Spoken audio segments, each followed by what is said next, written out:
What's up, guys? Welcome to Tuesday. So you guys all survived Monday. Great job. Scores look really good. And good job getting after the Jackrabbit Complex and the Jackrabbit WOD.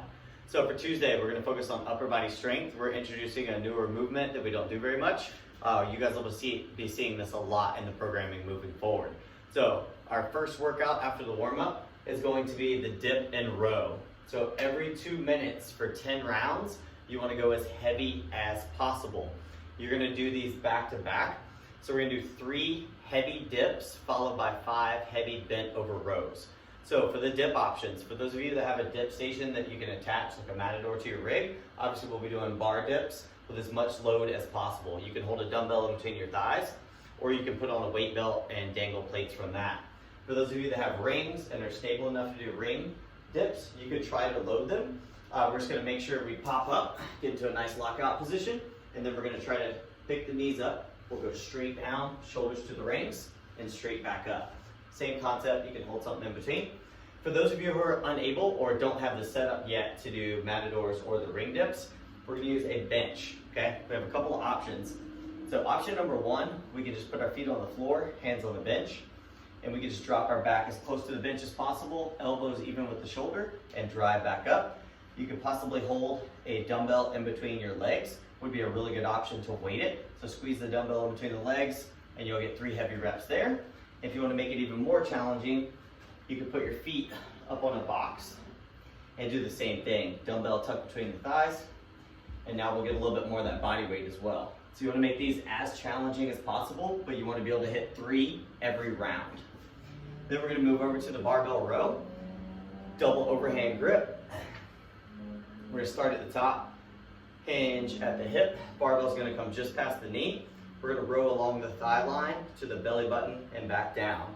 Nice and smooth, trying not to move at the hip, only at the arms for a heavy 5. So it's going to be 10 rounds, 3 dips, 5 rows, okay? If you guys need to speed it up in the morning for sake of time, instead of going every 2 minutes, you can go every 90 seconds, okay?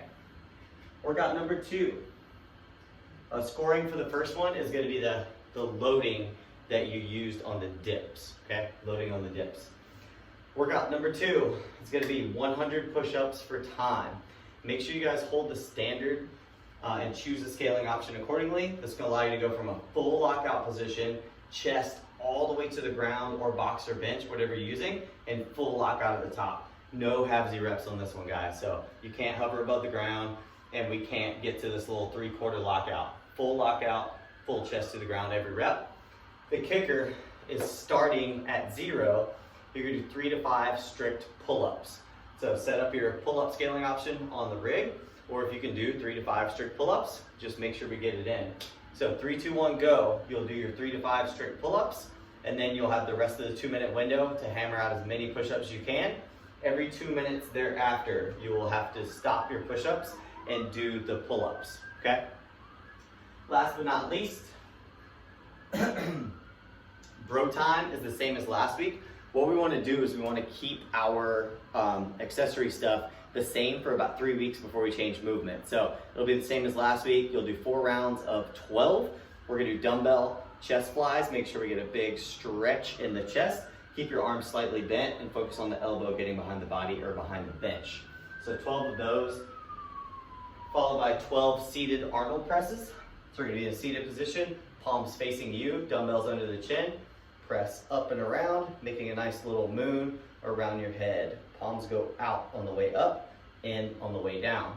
And then last but not least, we have 12 bent over dumbbell flies.